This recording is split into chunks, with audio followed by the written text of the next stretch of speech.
जय गुरुदेव नाम किसका,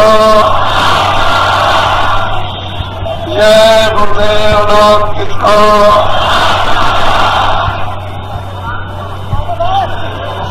नर नारियों, बच्चे और बच्चियों, आज सारे हिंदुस्तान में विद्वान और विद्वान दोनों ने क्रांति खुशियां मना रहे हैं कि यह धर्म की स्थापना का सुल्तान था, जो समय पर भगवान राम के द्वारा उस पर लंदन काल में किया गया। आज सभी लोग ये मना रहे कि अच्छा हुआ राक्षसों का विनाश हो गया और धर्म की स्थापना और सज्जनों की रक्षा होगी। किसी को कितनी भी तकलीफ, कितनी भी पीड़ा, कितना भी कष्ट हो, डॉक्टर दवा देते समय ये कह दे तुम अच्छे हो जाओगे, तो उस मरीज को बहुत खुशी होती है। उस खुशी में उसका दर्द हल्का हो जाता है। चाहे डॉक्टर की दवा से वो दर्द दूर न हो, लेकिन उसे आशा हो जाती है कि दवा से दर्द दूर हो जाएगा और मैं अच्छा हो जाऊंगा। इसी प्रकार से समय काल और रत्न के समय जो हमको पीड़ा हो रही, उसकी एकमात्र दवा महापुरुषों के साथ होती है और उससे ये धीरज बढ़ाया जाता है कि वो वक्त और समय आएगा जबकि तुमको बीमारी की दवा मिलेगी और तुम अच्छे हो जाओ। इस आशा में लोगों के चेहरों पर तकलीफ होते हुए मुस्कुराहट जाती है और आशा बन जाती है कि मैं भविष्य में हर प्रकार से अच्छा हो जाऊंगा। ये बात सच है कि महापुरुषों का संकल्प कभी मिथ्या नहीं होता और उनके संकल्प का निशाना कभी चूकता नहीं। और संकल्प का जो निशाना बना लेते हैं वो अच्छा समय ही हमेशा खड़ा और सच चलता रहा और भविष्य में भी ऐसा ही होगा। हम लोगों को जो शक्ति अवतरित अपने अपने हृदयों में होनी चाहिए, आपको उस शक्ति की प्रतीक्षा करनी चाहिए कि उस शक्ति का अवतार मानव के हृदय उस महल में हो जाए और वो महल रोशन प्रकाशमान हो जाए। ये हम लोग उन महापुरुषों की थोड़ी सी होशियारी के साथ और उनके शब्दों को ध्यान से सुने तो इसमें कोई चीजें असंभव नहीं, सभी चीजें संभव है और होती चली आई। मैं तुम्हें उस राम के इतिहास का थोड़ा सा एक संकेत देता हूं कि जब वो रामेश्वर और लंका में जाने का पुल बनाया जा रहा था तो वहां कोई मजदूरों का काम नहीं था और कोई भी भक्तों का काम था, जिन्होंने समुद्र को पार दिया और पुल बना करके उतर गए। ये कोई मामूली काम नहीं था, ये मजदूरी का काम नहीं था, ये भक्ति का काम था। जब भक्ति का काम, भक्ति की सेवा होती है तो सभी काम सिद्ध अंतों और बाहर हो जाते हैं और इन्हीं के बल से भगवान राम ने, इन्हीं के बल से भगवान कृष्ण ने जो भी काम समय पर किया वो सब का सब्जियों का जो है, लेकिन इतिहास उनका बड़ा लंबा चौड़ा है, उसकी व्याख्या बड़े विस्तार की है और समय के अभाव से व्याख्या नहीं हो सकती। लेकिन संकेत में आपको ये बात जान लेनी चाहिए कि ऐसा परिवर्तन में होता चलाया और परिवर्तन होते हैं।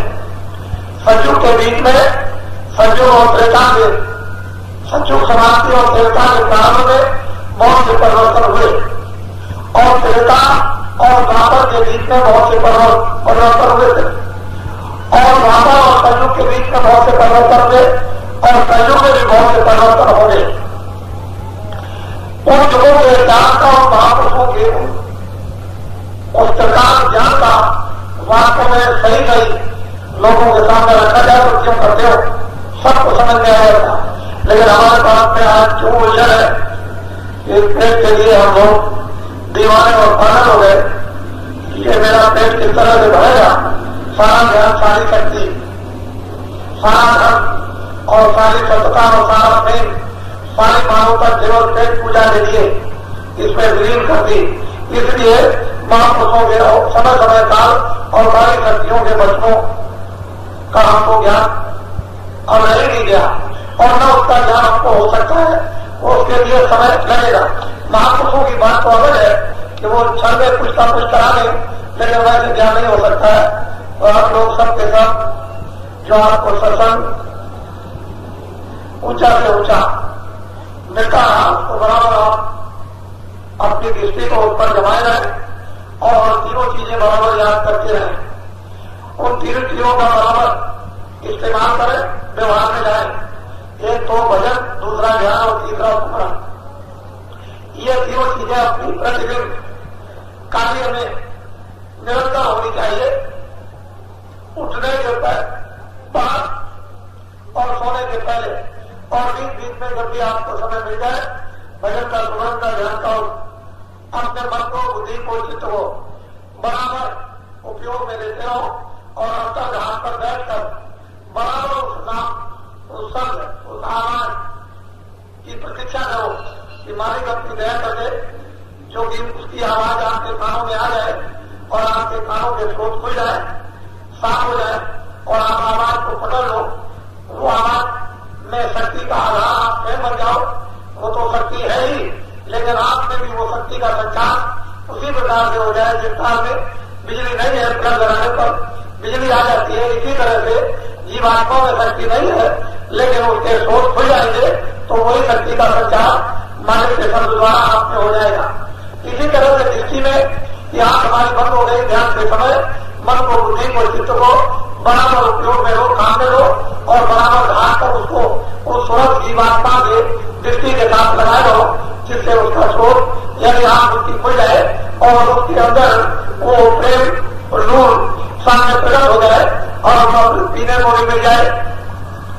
तो फिर क्या शक्ति की फिर कमी होगी, उस ज्ञान की फिर क्या कमी हो सकती है, सब कुछ मिल जाएगा।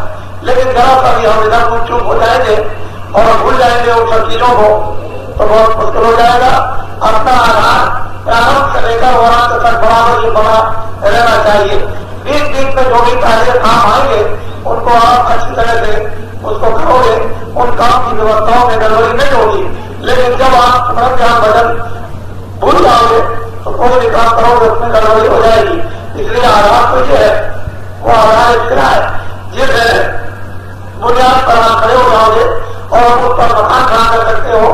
जिस बुनियाद के ऊपर में आप सब कुछ लोगों को शिक्षा देकर चला सकते हो, उसको पहले पढ़े रहो, जमाए रहो, उसको छोड़ो बस। इधर उधर जाने की जरूरत नहीं, अपनी जगह बड़ा बड़ा आकर के बैठे रहो और काम करते रहो, तो फिर आपको धोखा कभी नहीं होगा। मोटी बात आज मैं ये सत्संग के समय ये सुनाना चाहता हूं कि जो आपने ये ठाक धारण किया, वैसे तो ये अद्वितीय मंत्र इसकी मैं तो अभी महिमा नहीं कर सकता, लेकिन मैं ऐसा समझता हूं कि पिछले लोगों ने भी इसकी महिमा नहीं कर पाई। ये वक्त बड़ी पवित्र है और ये एक सादगी का, उस सादगी के ज्ञान का, उस ज्ञान की परंपरा, उस ज्ञान की शक्ति, उस ज्ञान के आनंद का एक ये चिन्ह है। अगर वास्तव में आप इसको बड़ी बात विचार से कहीं समझ जाओगे और इस ज्ञान का भाव आपके अंदर आ गया तो फिर कोई चीज की कमी रहेगी नहीं। वैसे कहावत तो यह है कि गुचड़ियों में लाल छुपे रहते हैं, लेकिन आप उसको पहचान नहीं पाते। हमें भी बहुत दिन पहले सुना था कि मास्टर गुजरी में रहते हैं, लेकिन वो लाल उनके पास मेरे मुझे गंदे कपड़े तरह रहते हैं, लेकिन उनको कोई पहचान नहीं पाता। उनके पास इतनी सिद्धि शक्ति ज्ञान का भंडार होता है। तो वास्तव में लोग इसको समझ नहीं कि बुजुर्गों में क्या चीज छुपी हुई है, उसको समझ नहीं पाएंगे और समझने के लिए उनके लिए वक्त लगेगा। पर आपको अपना काम छोड़ो, ये तो वस्त्र है, ये पवित्र वस्त्र है, इसको आप जब आपने धारण किया है तो बराबर आप इस पर अपना अस्थायी विवेक रखो कि जितने आपने धारण किया जब तक वो काम नहीं हो जाएगा तब तक ये वस्त्र उस तरह से नहीं उतारा जा सकता है जिस तरह से राम ने नहीं उतारा था। राम ने 14 वर्ष बराबर निरंतर इसको पढ़ा था, इसी को कहकर तो उन्होंने रावण को मारा था, बड़े बड़े राक्षसों को गिरा दिया था। लौट करके जहां ये पहनाया गया था वही ये वस्त्र उतरवाया गया, उसके बाद उनको ये दूसरे कपड़े पहनाए गए थे। ऐसा इतिहास बराबर इस बात का संकेत दे रहा, लेकिन आप इस बात को समझेंगे नहीं। रावण मार दिया, ये मार दिया, तीर चला दिया, राक्षस मार दिए, धर्म की स्थापना, लेकिन उसका वेशभूषा वह आपके ध्यान में नहीं आता है कि वास्तव में किस वेशभूषा में किस बना से उन्होंने यहाँ तक बताया कि वो तो हमेशा यानी स्वचालित की जाते थे, तो मार कंधे पर रखे रहते थे, जमीन में नहीं रखते थे। तो ऐसे वस्त्रों को कह करके जो अपने बाहर को कंधे पर रखा था, तो वो तो जिसने पहनाया था उसी समय उसको उतारा जा सकता है, बीच में कोई उठा नहीं सकता। और ये बात जिसने पहना दी थी, पहना दिया था, उसने ये कह दिया था कि देखो ये इसलिए कराया जाता है, ये तुमको काम करना है और ये काम हो जाएगा तभी उठाया जाएगा। तो आपको तो अभी कुछ बताया नहीं, लेकिन ये संकेत जरूर आपको दिए गए हैं कि ये वस्त्र क्यों पहनाया गया, और इसके लिए अभी ये नहीं कि क्या आपको काम करना, ये तो कुछ समय लगेगा, क्योंकि आप में कोई तपस्या नहीं थी, कोई ज्ञान नहीं था, कोई आप में साहस, कोई आप में भाव नहीं था। लेकिन अचानक आपके सामने ये चीज आ पड़ी, वो धीरे धीरे जो चीजें नहीं थी वो धीरे धीरे अब बढ़ी जा रही, अब वो आने लगी, वो चीज आप में आने लगी। ऐसा नहीं कि वो चीज नहीं आएगी, जरूर आएगी, जिससे आएगी, लेकिन वो समय काल पर ही उसको वास्तविक सच्चा पूरा बोध होगा, इससे पहले नहीं होगा। वो तो अगर तुमको पहले बोध हो जाए तब तो बड़ा मुश्किल हो जाएगा। वो तो काम करने के बाद ही बोध होता है कि मैं क्या हूं, मैं क्या था, मैंने क्या किया, अब उसको क्या करना है, ये तो बहुत बाद में होगा। तो इसलिए मैं ये आपको बताना चाहता हूं कि ये नकली विचार मत, आपको नहीं करना है तो इसमें कोई आपके लिए हुज्जत नहीं है। लेकिन ये नहीं कि आप मेरे सामने तो आपने कर लिया और पीछे उसके बाद आपने उतार दिया। आपको ये आदेश दिया जाता है कि जो लोग यहाँ पहने और यहाँ से उतार ले जाकर के घर में इस वस्त्र को, इस कांच को, इस जूट को, आप लोग उनकी बात पर कभी यकीन, कभी विश्वास मत करना। इसलिए आप करो मत, अगर ये तुमने विचार है कि मैं वहां कर लूंगा, यहाँ उतार लूंगा, करो मत। आओ, जो भजन करना है, जो ध्यान करना है, जो आपको स्मरण करना है, जिस बुराई से आपको बचना है वो काम करो। अपने सिर पर कोई दूसरा काम मत मानो, जिनके सिर पर बांध दिया जाएगा उससे काम तो हो जाएगा।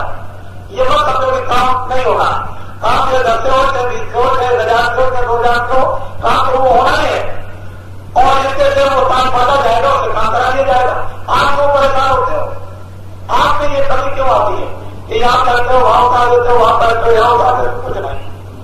जो रहा अंदर बाहर था, अंदर कोई कपड़ा नहीं कर रहा है आपको, कोई इलाज कर रहा, जो करो उसका भी करो और वो मत करो, फिर करो मत और चीजें, और अगर नहीं करो और चीजें करो, कुछ होगा क्या जरूरत है, क्या हो सकता है। और देखो काम होता है नहीं होता, वो तो काम कराने वाला को है, उसे जो काम कराना होगा करा देगा, और तुमसे जितना काम कराना होगा वो तुमसे करा देगा, छोड़ेगा नहीं, वो छोड़ने वाला नहीं किसी के, वो तो उससे भी काम कराएगा जो नहीं करा सकते, उनसे भी करा देगा। और जिनको अफोर्ड नहीं होता उससे भी अफोर्ड करा देगा, जिनको अफोर्ड होता उनसे खुशी करा देगा। उसके बाद तो सब चीजें हैं, लेकिन तुम समझ नहीं पाते हो, ये सबकी बात मत करो। अगर नाचना नहीं जानते हो तो जबरदस्ती मत नाचो। आदत टेढ़ा नहीं, आदत सीधा है, रास्ता सीधा, रास्ता टेढ़ा नहीं। तुम चले वाले टेढ़े हो गए और कहते हो गलतों को आदत टेढ़ा देता है, नाचना बजाने पाओगी, कहे आदत टेढ़ा, नाचना आता नहीं, चलना आता नहीं है, खड़ा होना थोड़ा छोटा समझना आता नहीं, तो कहने लगते हो कुछ ना कुछ और बात छोड़ दो, भगवान सबका मालिक है और उसने समय समय पर सब कुछ इंतजाम करा दिया और वो इतिहास कैसे बना देता है और इतिहास को कैसे सामने लाकर खड़ा कर देता है, ये उसको सब कुछ मालूम है। और वैसे ही लोग आ जाते हैं तो मैं ऐसा मत समझो कि जिन लोगों को उसने पैदा किया अभी नवीन, उनको कैसा कैसा पैदा किया तो आपको मालूम है। मैं इतने दिन से चिल्ला रहा हूं, कोई खाने तो रहा नहीं कि तुम समझते हो कि बाबा जी पागल है, वो चिल्ला रहे हैं कि तुम होशियार हो जाओ और कौन कौन कैसे कैसे लोग पैदा हो गए और भगवान उनमें क्या क्या करेगा ये तो आपको मालूम आती नहीं। लेकिन ये कही पर ये देखो कि परमात्मा की क्या दया है कि कैसे वो भाव कैसे देखना बोलना सुनना समझना किस तरह का वो एक तरह का एक है लोगों के अंदर प्रवेश करा और किस तरह से परिवर्तन होगा ये अनुभव करने की जरूरत आवश्यकता है। और आप सत्संग सुन लो, ये जीवात्मा दोनों आंखों के बीचों बीच बैठी है, बड़े ध्यान से सुनना। ये दोनों आंखों के बीचों बीच जीवात्मा बैठी है, जिसको सूरज कहते हैं या जिसको जीव कहते हैं या जिसको लोग आत्मा कहते हैं या जिसको रूह कहते हैं या जिसको सोल कहते हैं, ये दोनों आंखों के बीचों बीच अंदर में बैठी है। उसमें आंख भी है, उसमें कान भी है, सुनने वाले उसमें कान है और देखने वाले उसमें आंख है। और शरीर में अलग से चर आंखें दो है, कान भी सुनने वाले दो अलग है और आंख भी है रुचि अलग है और सुनने वाले नाश्ता भी अलग है, लेकिन उसके अंदर अलग। इसलिए उसमें एक कान है और एक आंख, शरीर में दो कान है और दो आंखें हैं, तो आप तीन आंखें और तीन कान हो गए। इसी तरह से जीवात्मा में एक नाक है और शरीर में दो नाकें, तो तीन नाक हो गई, तीन कान हो गए और तीन आंखें हो गई। और तुमने ये जीवन में कभी नहीं सुना होगा कि उस जीवात्मा में भी नाक है, उसमें भी आंख है, उसमें भी कान है, बात जो है वो असर से भी है। असली चीज यह है कि उस पर आंख आ गया और वो बंद हो गए, कान भी बंद हो गए, आंख भी नाश्ता भी बंद हो गई। नहीं तो सुगंधी का समुद्र, सुगंधी का भंडार अंदर में भरा हुआ है और वहां को जैसे जैसे पर सुगंधी बरस रही है, लेकिन वो सुगंधी आपको क्यों नहीं मिल रही जब तक नाश्ता नहीं खुलेगी। केवल इसकी सुंदरता है जब तक आगे नहीं होती है तब तक वो सुंदरता इतने प्यार की बोली उसकी क्यों नहीं सुनने को मिलती है। कान तुम्हारे बंद हो गए, अगर वो कहीं सुनने को मिल जाए तो तुम दुनिया भूल जाओ, इतना प्यार कहीं है ही नहीं, ऐसी सुंदरता कहीं है ही नहीं, आंख खुल जाए और नहीं खुशबू कहीं है ही नहीं, कहीं आपकी नाक खुल जाए। तो ये तीनों चीजें वो जीवात्मा में है और वो तीनों चीजें तुम्हारे कर्मों के आनंद से वो बंद हो रही है। अब उसको कैसे खोला जाएगा, वही जो दवा मिलती है तुमको, उस सुमरन की ध्यान की मदद की और धीरे धीरे धीरे धीरे उसके ऊपर जो भय चला हुआ है, जो गंदगी है, उसको धीरे धीरे धीरे धीरे उसका मुआ लगाकर जो सख्त यानी लोहे से भी लोहा, पत्थरों का भी पत्थर और चट्टानों की भी चट्टाने, लेकिन वो भी गर्मी पाकर के पिघल जाता, लोहा भी पिघल जाता है तो सीधा भी पिघल जाएगा, तो पत्थर भी पिघल जाता, वो भी पानी बन जाता है। इसी तरह से कर्मों की जो चट्टान है और उसकी एक शिला लोहे की बन गई, लेकिन धीरे धीरे धीरे धीरे उसको बोया दिया जाए तो ज्ञान रूपी अग्नि तो बड़ी प्रचंड होती है, वो तो सबको जगह से खत्म कर देती है। जब वो ज्ञान रूपी प्रचंड अग्नि का जब भाग कितने से खिंच जाता है तो ये पत्थर और लोहे जो है ऐसे हो जाते हैं जैसे रात ऐसे पकड़िए तो रात भी और ये तो हाथ में आ जाएंगे, लेकिन इसकी रात भी इस तरह से हाथ का आवाज भी नहीं हो सकता। जब उसकी चेतनता आ जाती है तो लोहा या पत्थर या कोई भी चीज हो बिल्कुल एकदम न मालूम कितने करोड़ों गुना ज्यादा यानी रात से भी मुलायम, इतनी कोई चीज मुलायम नहीं होती जितनी वो चीज मुलायम हो जाती है। तो असल में चीज ये है तो अग्नि है, वो तो छाव दे, इसको खत्म कर दे और खत्म का खत्म कर दे। तो आपको ये बात का बोल नहीं है कि वो कैसे मोया लगाया जाता है, वहां पर कैसे मेहनत करते हैं। तो दोनों आंखों के बीचों बीच में जो जीवात्मा बैठी है वहीं पर दरवाजा, उसी जगह दरवाजा फाटक लग गया। जब फाटक लग गया खुलता नहीं है, अब खुले करे बड़ा मुश्किल है, जुक्ति मिलती नहीं। जुक्ति का मतलब है कि चाबी, जब चाबी मिलेगी तो उसमें मतलब है कि ताले में लगाई जाएगी तो फाटक खुलेगा। जब तक भी चाबी नहीं लगेगी ताला नहीं खुलेगा, फाटक कभी खुल नहीं सकता।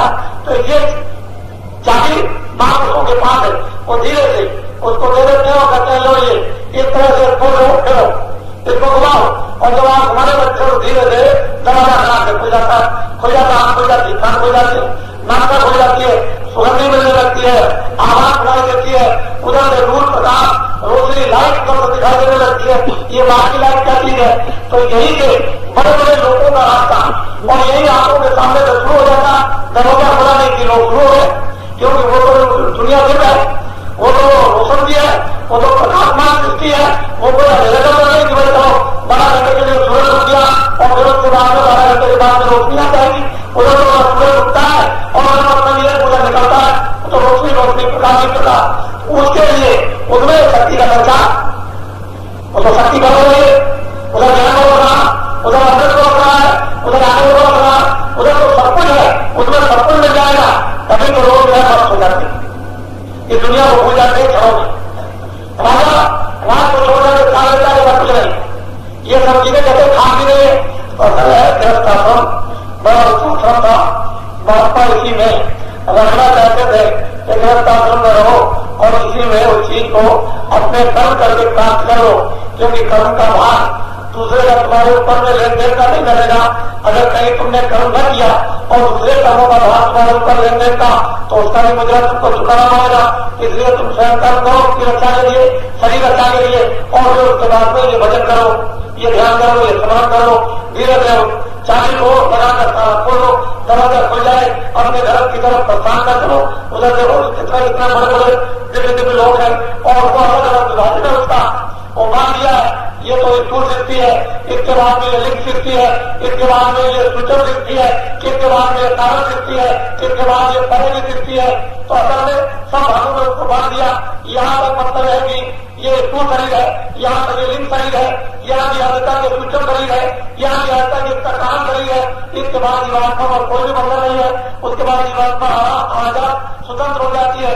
ऐसा सुगम और सुलभ रास्ता संस्कृत की मंदिर में अनादिकाल से जब से तुम्हारे से तभी से था, और जब कोई कर्मों का बंधन नहीं था, न कर्मों का नियम बना था, तब सब उत्तरदायी योगी और विज्ञानी सबके सब थे, सबके साथ थे, सबको बोध था, आंख का बोध था, कान का बोध था, सब सुनते थे हाथ से अंतर और सब हाथ से अंतर देखते थे और सभी दरियों का दर्शन निरंतर होता था और हर प्रकार की सुगंधी वो यहाँ की भी लेते थे, वो वैकुंठ की भी लेते थे और वो सूचक शक्ति की कारण शक्ति की उसके परे की सुगंधी भी लेते थे। इस तरह से जीवात्माएं अगर अमर मानव की मंदिर में रह करके होती थी, लेकिन जब कर्मों के बंधन में पाप और पुण्य बांधी गई, बस यही आपकी जदीद पड़ गई और उसने हर तरह से आपको फिर बता दिया।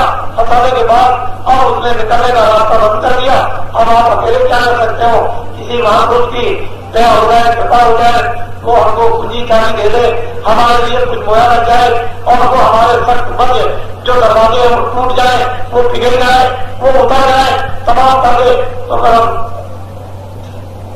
निर्मल हो सकते हैं और हमारी जीवात्मा का भार बोझा उतर सकता है। हम अपने होश में आ सकते हैं, फिर हमको वो ज्ञान मिल जाएगा, हमको शक्ति मिल जाएगी, बंधन से हमें बंधन हो जाएंगे। बस ये थी, लेकिन आप पुरानी चीजों में फंसे रह गए। इसलिए महात्माओं ने कहा जो कहते हैं उसको करो, जो वो करते हैं उसको कभी मत करो।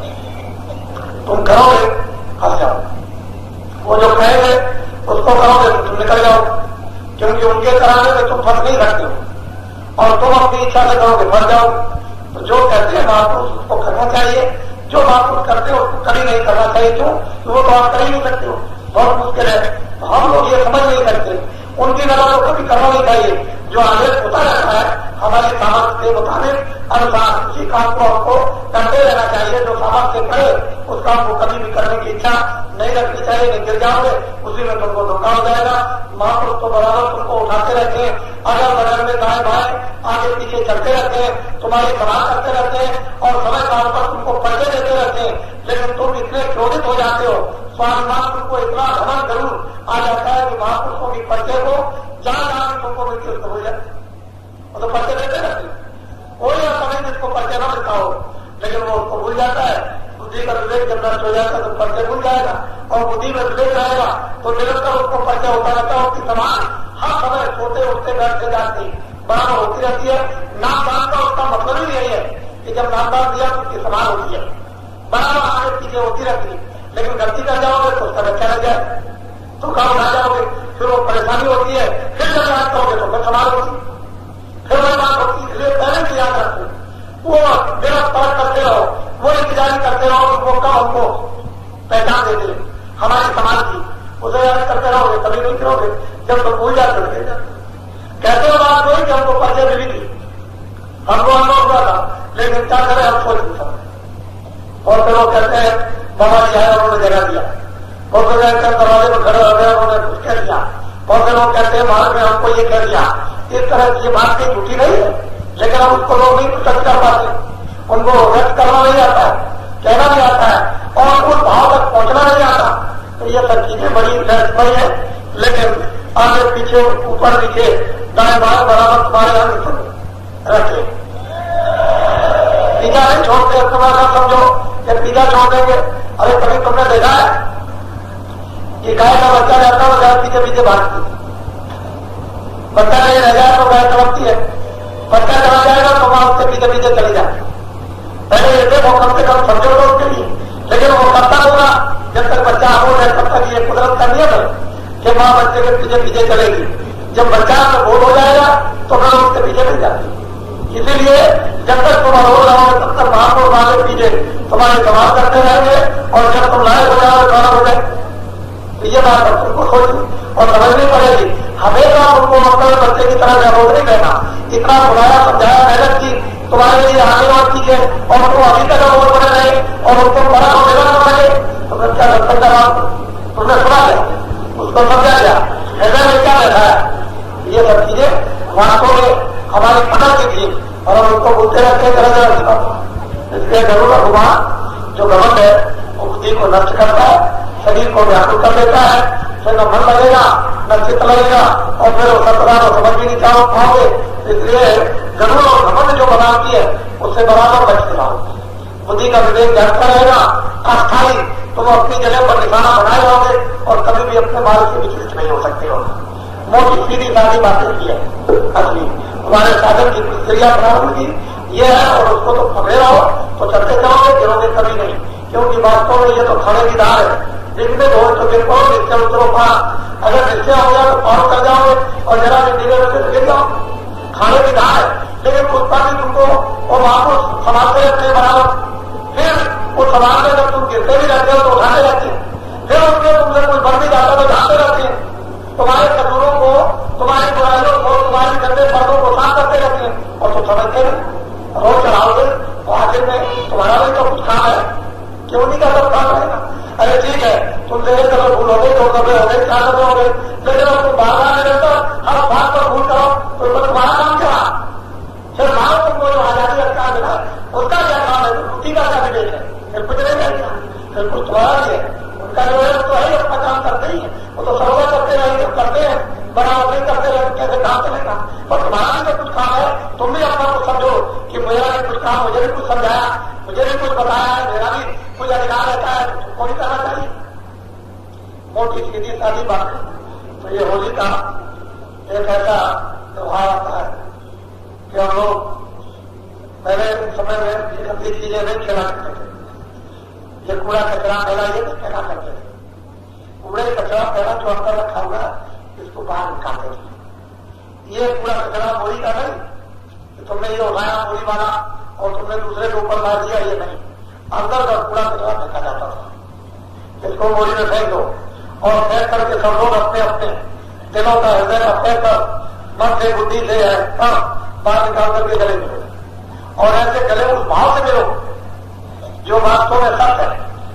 बनाओगी नहीं कि शरीर से मिल लिया तो तुमने समझ लिया मैंने गले से मिल लिया, उस भाव से मिलो जो एक है, ये 2 नहीं होता, उससे मिलो। और वो भाव क्या उस प्यार से सब तुम अपनी जितनी भी गंदगी है उसको दूर कर दो और गले से मिलो, नमी ले आओ, सब खींचो। और जब ले आओ नमी तो घमंड नहीं होगा, जरूर गुमान नहीं होगा। फिर मतलब यह है कि क्रोध नहीं आएगा, जब क्रोध नहीं आएगा जरूर गुमान नहीं होगा। तुम छोटे रहोगे बराबर और दूसरों की सेवा करते रहोगे। जब सेवा करोगे लोगों से प्यार मिलेगा, लोगों से आदर मिल जाएगा, लोगों से इज्जत मिलेगी, लोगों से सम्मान मिलेगा, लोग तुम्हारी कीर्ति करेंगे। तो फिर खुशी नहीं होगी तो क्या होगा? ये सब चीजें खुशियों की थी और इसी से आप बजाती थी, इसी से अपने सत्य को पा लेती थी, होश में आकर के चेतनता को काम कर लेती थी। लेकिन अब आपने इन त्योहारों को सोचना समझना छोड़ दिया। इसलिए ये बता हो गई हमारा जी अपनी सृष्टि करते हैं, अपने दिमाग निकालते नहीं है और बस फैल देते हैं और फैल करके वैसे के वैसे जान दुश्मन एक दूसरों के विचारों के लगे रहते हैं। हमारे से विहार से भी कानों से विहार कर मन से और बुद्धि से भी बुरा भला बराबर निरंतर करते रहते हैं। लेकिन जो डरता आपने आने चाहिए थी कि जो पूरा कचरा जमा कहीं भूल भाल में क्या क्या जो हो गया उसको बाहर निकाल दो और आप बढ़ाने नहीं देना और नवी सृष्टि बनाते रहते। हर साल में कोई ना कोई त्योहार हर रोज बढ़ता ही रहता है और त्योहार का कुछ ना कुछ अर्थ है, माने है ही। महात्माओं ने सबको समझा रखा है कि आप विसर्जन न कर सको, भूल न करो, अपनी चीज को हर रोज पढ़े रहो और उसे दिग्विजय न हो। ऐसे त्योहार उन्होंने हर उसके कोई ना कोई बनाकर आपके सामने नरनारी बच्चे बच्चियों के रख दिए और वो हमको सबके सब समझना चाहिए। तो एक सृष्टि का मानव आनंद लोगों को मिल जाता और सब लोग समृद्ध होते, आत्मा भी समृद्ध हो जाती, जिस घर से आएगी उसी घर में पहुंच जाती, काम हमारा सबका हो जाता। लेकिन आप उसके लिए कितनी मेहनत, सुमरन, ध्यान, भजन के लिए और फिर उस सत्यता के लिए, उस प्रेम के लिए, उस सेवा के लिए, उस आदर के लिए, उस ईमान के लिए कितनी मेहनत करनी पड़ती है, इसको महात्मा ही जानते हैं।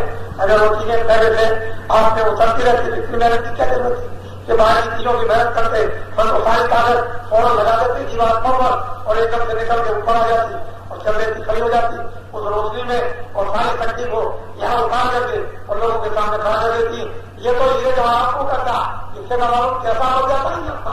इसीलिए कहते हैं कि मृत्यु मानव भूमि ये सबसे भी बड़ी, इसी में बैठ करके परमात्मा का दर्शन और इसी में बैठ कर उसकी व्याख्या, इसी में तमाम ग्रंथ और शास्त्र लिखे जाते हैं। इसलिए मनुष्य शरीर सबसे बड़ा अनमोल है और जिसकी कीमत है उनकी कीमत नहीं, वहां किताबें नहीं लिखी जा सकती।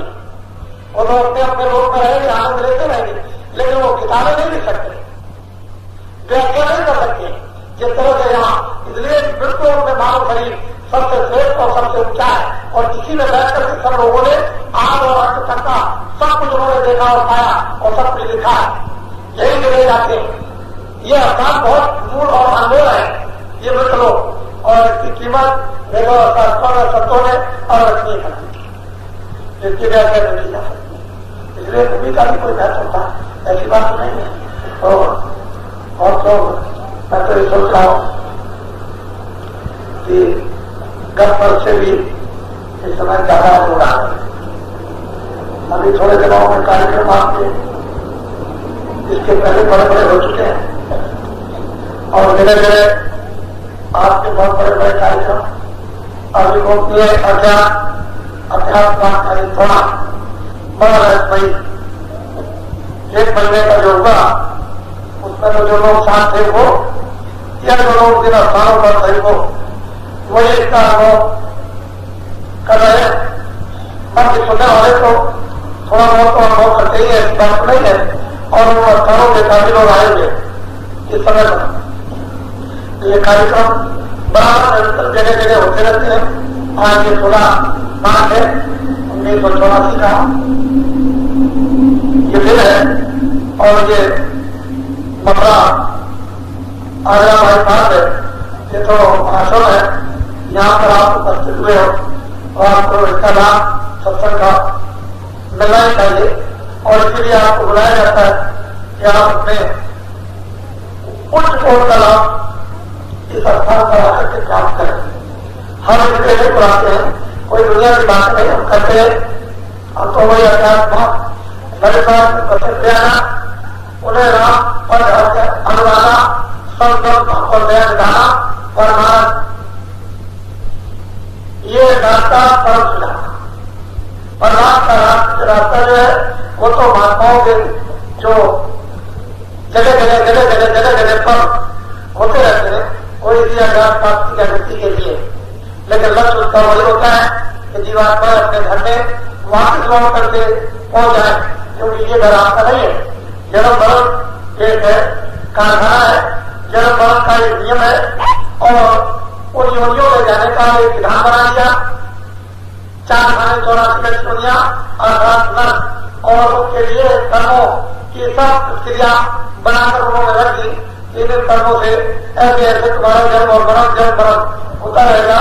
इसको महात्मा भली प्रकार समझते हैं और वे चाहते हैं कि अब के बार मानव कर में यदि तुम्हारा जन्म हो गया तो जीवात्मा का भी जन्म हो जाना चाहिए जब जीवात्मा का जन्म हो जाएगा तो वे जन्म मरण से रह जाता है। बेटा जन्मने में आती है ना मरने में आती है। फिर उसको ये नहीं मिलता है जन्म मरण का, फिर दोबारा उसको ये पीड़ा मिले। एक बार मानव शरीर में जन्म होना चाहिए जीवात्मा। जब जन्म हो जाएगा तो होश में आ जाएगी, रोशनी में आ जाएगी, प्रकाश में आएगी, ज्ञान में आएगी, शक्ति में आ जाएगी, जन्म उसकी पीड़ा खत्म हो जाएगी। और यह है कि 84 वर्षों का जो चक्कर है वो भी खत्म हो जाएगा। एक बार को मानव बल का उच्च कोट का लाभ हो जाएगी, आपको उठा लेना चाहिए। लेकिन जो चारों तरफ से जब आपको पत्तियां घेर लेती हैं और आप लेते हो, खिलाते हो और चिट्ठियां लिखते रहते हो तरह तरह की, वो लिखता है बड़ी तकलीफ है, वो लिखता है महाराज क्या करें, खर्चा भी चलता है, तनख्वाह कब मिलती है, आपने मना कर रखा है किसी को सताना नहीं, किसी से कुछ लेना नहीं, जो कुछ मिले ईमानदारी से उसी में गुजारा करो। लेकिन अब लोग में इतनी महंगाई हो गई है, गुजारा नहीं होता। ऐसी चिट्ठियां आप लिखते हो, कुछ दया कर दीजिए, कुछ तरक्की कर दीजिए, कुछ कहते हो तनख्वाह बढ़ जाए, कुछ ये बढ़ जाए, विभिन्न चिट्ठियां आती रहती हैं। और उनको ऐसा नहीं कि हम पढ़ते नहीं समझते नहीं, उसको पढ़ते भी हैं, उसको समझते भी हैं और ये भी जानते हैं कि हाँ वर्तमान में आपको तकलीफ और कष्ट भी है। लेकिन यह है कि इतना सब कुछ होते हुए भी आपको बताया जा रहा, यानी धीरज फिर भी जमाया जा रहा। लेकिन बहुत से लोग इस वायुमंडल में सत्संग के नहीं है और तो क्षणों में धीरज तोड़ देते और वो अपने शरीर को, अपने ईमान को, अपनी सत्यता को, अपने सब बाल बच्चों को इस पेट के लिए बराबर भेज देते हैं। फिर तो लिखी जाता है। तो ऐसा नहीं है कि इन परेशानियों को बाबा जी समझते नहीं है या बाबा जी के सामने आती नहीं है। हम तो छोटे से छोटे आदमी से बात करते हैं, बिल्कुल छोटा, जिनको कोई नहीं पूछता, उससे ऐसी बात करते हैं जो कभी आप सोच भी नहीं सकते हो और ऐसी गहराई की बात उससे पूछ लेते हैं। ये नहीं तो उससे पूछते नहीं है, चाहे स्त्री हो या पुरुष हो, चाहे बच्चा हो, कोई भी हो। ये तो दिमाग से बिल्कुल निकाल दीजिए। जो आदमी तुम्हारे बीच में खड़ा होता है मिट्टी में, वो सबसे बात कर सकता है, सबसे बात कर सकता है। हम कोई बहनों में नहीं रहते, ना हम कोई मतलब सिंहासनों पर बैठे रहते हैं, आपके बीच में मिट्टी में काम करते हैं। जब उसको आप देखेंगे तो मैं सबसे बात कर सकता हूँ, सबकी बात सुन सकता हूँ, सबकी समझ सकता हूँ और सबकी बात का और सबकी चीजों का समाधान कर सकता हूँ। ऐसी बात नहीं कि मेरे दिमाग में कोई चीज नहीं, वो सबका समाधान है। लेकिन अब यह है कि जिस जटिल समस्या में तुम फंस गए हो, आपको वक्त और समय आएगा तभी समाधान हो जाएगा। समाधान जरूर होगा, इसमें तो बातें नहीं है। इसलिए आप सब लोग बड़े सौभाग्यशाली हो कि आप यहाँ पर आए, इसमें कोई संदेह नहीं। बहुत ही बड़े भाग्यशाली हो, बहुत बड़ा भाग है। मैं तो ऐसा समझता हूँ कि इन गलियों के कुछ पापों के संस्कार बहुत ही उच्च पुण्य के थे जो घसीट करके आपको ले आए और ला करके आपको मिला दिया। वैसे बहुत से लोग ऐसे हैं कि कहाँ गए, ऐसे भी जो परिस्थिति में फंसे हुए, तरह तरह की भिन्न भिन्न की परिस्थिति में फंसे हुए बहुत लोग ऐसे भी हैं, करोड़ों आदमी जिनके पास आने का खर्चा नहीं, हम उनको भी जानते हैं। ऐसी बात नहीं है कि आज होली का जो अवसर यदि होने जा रहा उसको लोग याद नहीं करते हैं, लेकिन विवश मजबूरी में है तो उनके मन पखेरू तो यहाँ बैठे हुए, शरीर उनका आवाज बनता है यहाँ। पहले समझ लो, शरीर तो उनका आवाज बनता है यहाँ।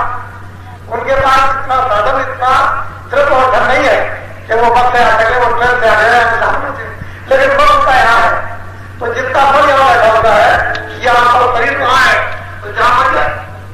क्या कहते हैं कि मन जाता है जाने से, दृढ़ का शरीर उतरी बड़ी कमान को करो न जाने थी। असल बात तो यह है कि मन जाता है तो जाने से दृढ़ समझ शरीर क्या करेगा, शरीर को वहां लेकर बैठ गया, मन ले दिया उस मजबूरी में। तो इसको भी हम समझते हैं। तो करोड़ों आदमी ऐसे हैं, करोड़ों सत्संगी ऐसे हैं, क्या नहीं आ सकते, हमको वहां जाना पड़ता है। अगली मैं इधर गया आपके 19 तारीख को वर्गे रोड से नोट की तरफ, वहां से बच्चे आए हुए हैं, उनके ताऊ जी वो यहाँ है। और जब मैं वहां उधर से आ रहा तो बच्चे ने पकड़ लिया, देखा कि इधर जा रहे कुछ तोड़ करके आया, भागा पीछे, एक पेट्रोल पंप पर जाकर के पकड़ लिया, मिल गए चलिए। जब वापस जाने गया तो ताऊ जी कहते हैं देखा लोगों को क्या रखा होगा, देखा मेरी बात अच्छी हो गई कि नहीं, इनको आना पड़ा कि जाना पड़ा। ये देखिए, मेरे कहने का मतलब यह है कि संकल्प कितना सच्चा और पक्का होता है, उसको देखने की जरूरत है कि हमारी इच्छा न होते हुए भी अचानक में वो पड़ा और उनकी इच्छा पूरी करनी पड़ी और वो कहते हैं कि देखो हो गया नहीं होता, तो इसी तरह से जाना पड़ता है। ऐसा मत समझो कि हम कमजोरी में है तो हमारे यहाँ कभी नहीं आएंगे, ऐसी बात ये कभी बेचारे इसको खत्म कर दो या लोग उनको बुला लेंगे तुम्हारे पास पहुंचे कुछ ना कुछ करेंगे, कोई ना कोई उदाहरण बिठाया जाएगा। तो ये बड़े उम्मीद और पवित्र तुम्हारे इन घड़ियों और पर्वों के भाग हैं जो आप यहाँ पर मैं सुनने उपस्थित हो गए, एकत्रित हो गए और ये जो बातें आपको समझाई जाए उस पर बराबर पूरा करो। जो आपको आशीर्वाद मिलेगा वो तो सामूहिक मिलेगा, उसको घबराने की जरूरत नहीं है। पहले आशीर्वाद का आप ध्यान रखो जो आपको दिल्ली में 24, 25, 26 अक्टूबर राशि में दिया गया था, कितने लोग वहां पर गए थे, वो दिया गया था, उसका तुरंत वो कर लो कि वो आशीर्वाद खराब होगा कि नहीं। इसी तरह से एक एक चीज का अनुभव करते चले जाओगे कि वो आशीर्वाद और उसी प्रकार से आपको आशीर्वाद मिलता चला जाएगा, लेकिन आपको वो सब चीजें ध्यान में रखनी चाहिए बराबर। और वो प्रभु के आशीर्वाद का एहसास अपने को निरंतर उसके उस आशीर्वाद का गुणा करते रहना चाहिए। अरे भाई तुम तो राई हो, राई से कवर करके क्या मानो, तुम तो करो कम से क्या बना दे, अरे जिसमें कुछ रही है उसको सूरज बना दे, वो चलता सकता है, उसमें तो लगाओ कितनी बुझाए, कितनी उसमें आंखें, तुमको तो ये बात मालूम नहीं कि क्या करेगा क्या नहीं करेगा।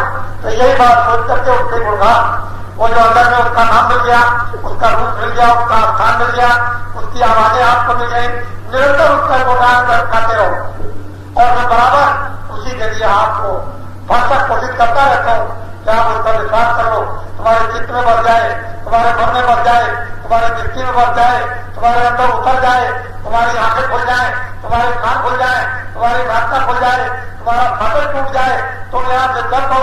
बराबर कोशिश करता रहता हूँ, उससे प्रार्थना भी करता हूँ, दया करते रहिएगा, दया हो रही कोई समझेगा।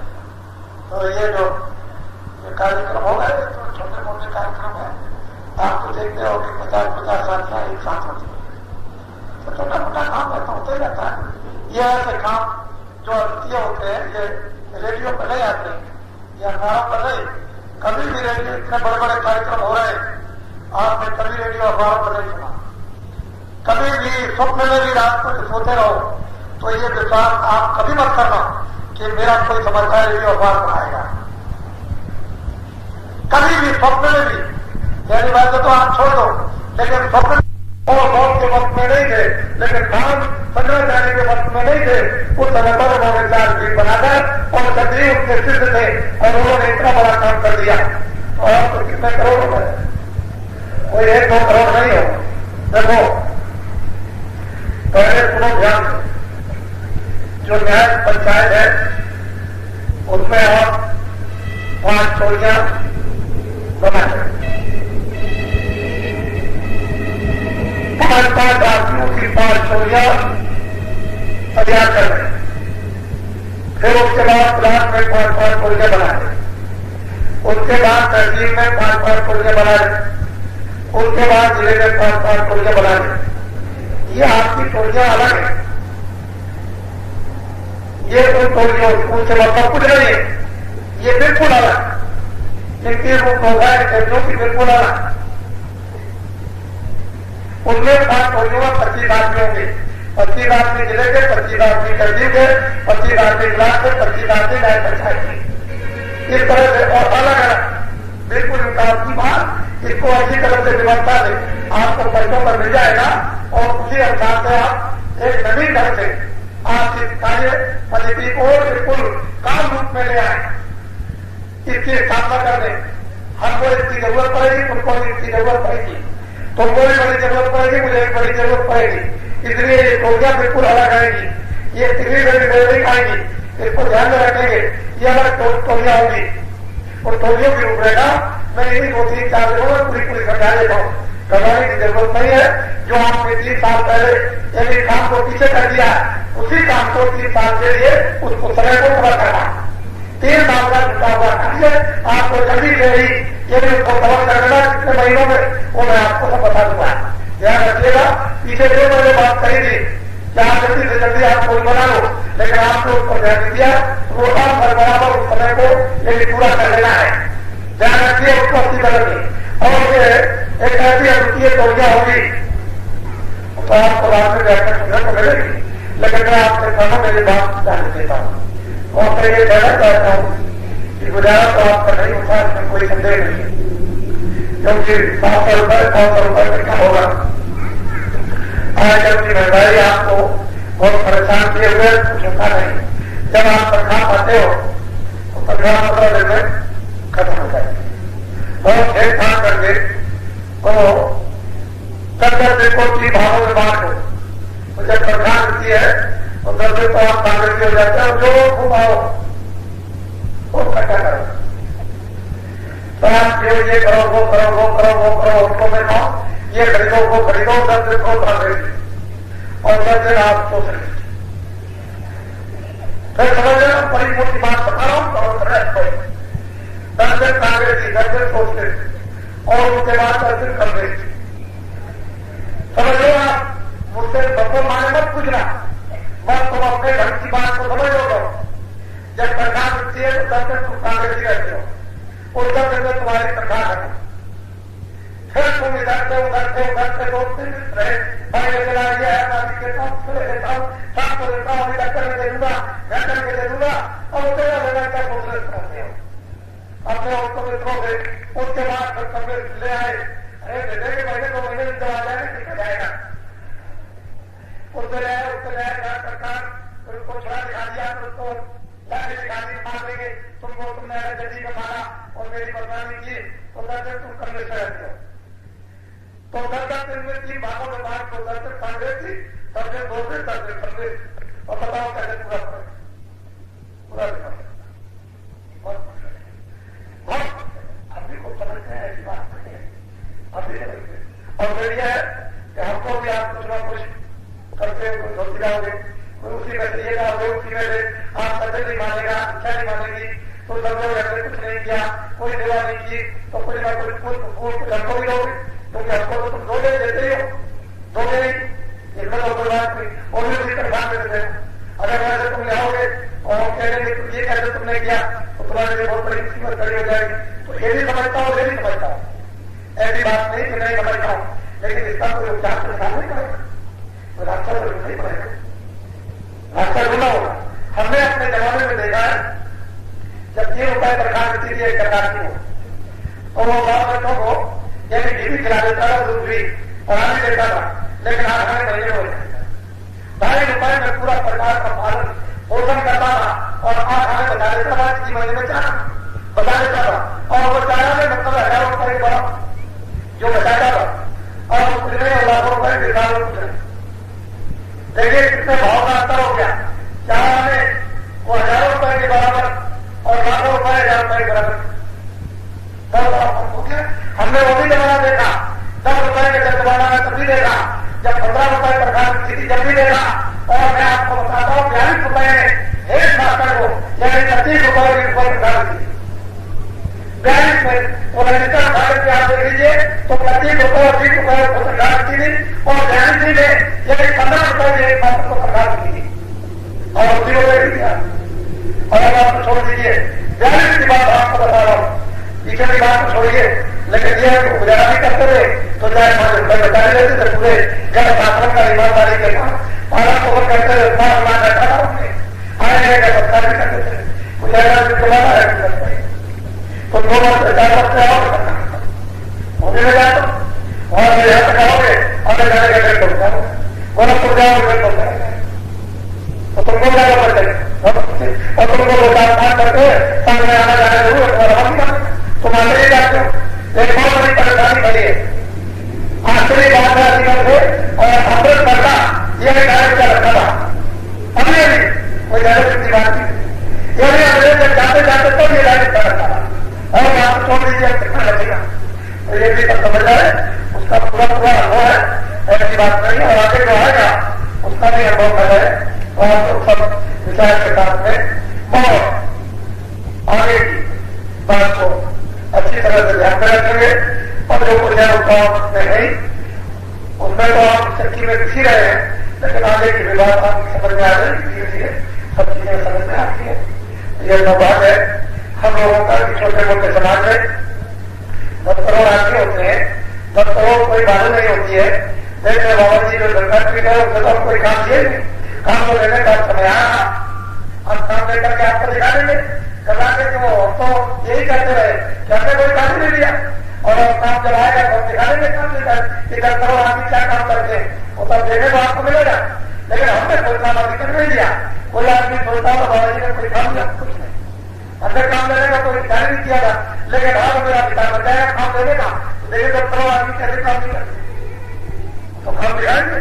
और कामदारी तो नाम है, और कामदारी तो आराम है, और काम की तो कीर्ति है, और काम नहीं कुछ है, वो काम के सामने आएगा। तो आप सुबह जरा जल्दी उठिएगा, क्योंकि कल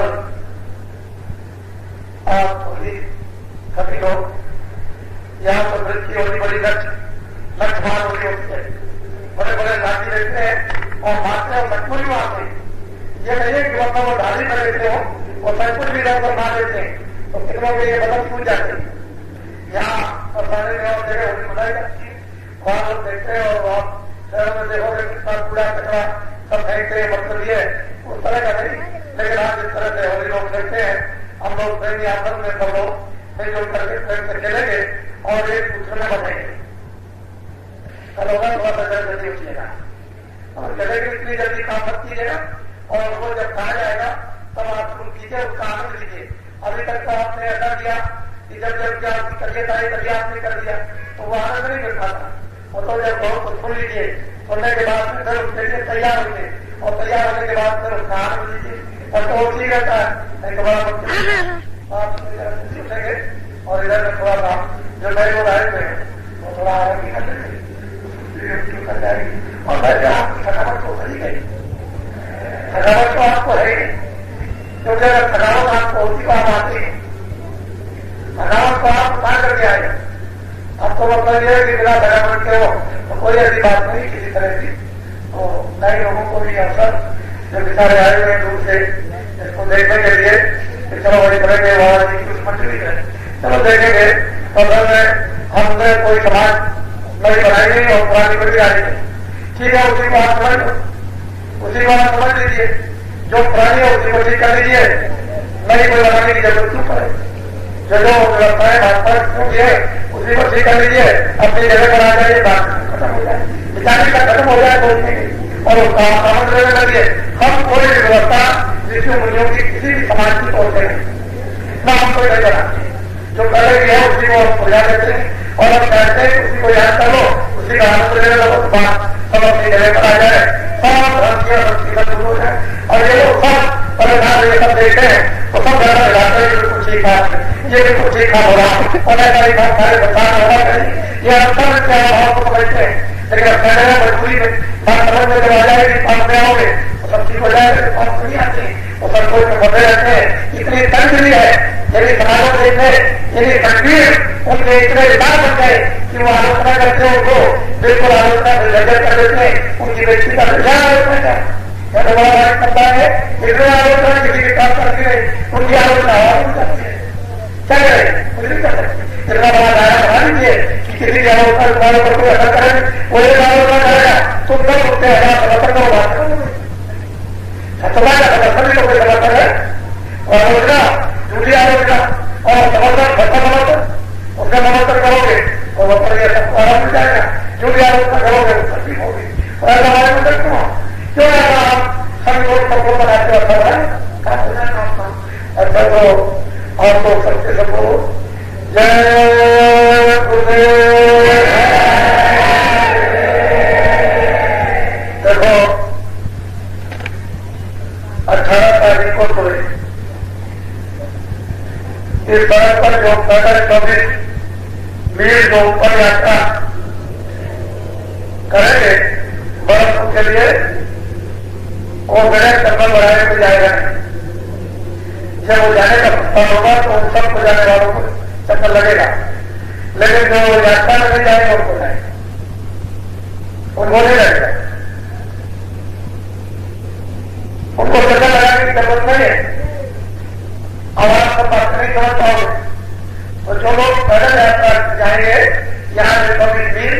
वो मैं कल बता दूंगा कि कैसे चलोगे 18 तारीख को सुबह और बड़े आराम से बैठते उठते बैठते चलते बोलते चाहते बात करते और कल तक हो जाओगे, ये मैं आपको सब बता दूंगा और कल बताऊंगा। तो मैंने चंदन बनाए जो कोई जाएगा जो भी जाए करेंगे और जाओ तो उधर जाओ अगर जाओ कितना भी जाओ चंदन लगेगा तब जाएंगे, टीका लगेगा तब वो यहाँ से प्रस्थान करेंगे। अब वो टीके का मतलब आने के बाद में आपको समझ आएगा। अभी कुछ विचार करते हो और बाकी जो वैसे गाड़ी से या गाड़ियों से जो जाना चाहते हैं या गाड़ियों से या मोटरों से वो मैं जाएंगे लेकिन और जाएगा जिनकी गाड़ियों की होगी वो भारत को तक जाएंगे वहां और वहां उनका एक सम्मेलन हो रहा है। वो उन्हीं 2 दिन को सम्मेलन है और जो है तो सम्मेलन के बाद होता है क्योंकि नदी होगा तो आशीर्वाद का मिलेगा, उसका आशीर्वाद देना नहीं तो हम उसका आशीर्वाद उनको मिलेगा नहीं। इसलिए सब लोग अपने अभी के रिटायर में अभी आज को अक्सर सात तरफ न कर लेंगे, खुल जाएगा खुल ही जाएगा और जिनके साथ कोई बाल बच्चे आए और वैसी अपनी अपनी व्यवस्था करेंगे। मोटी बात बोलो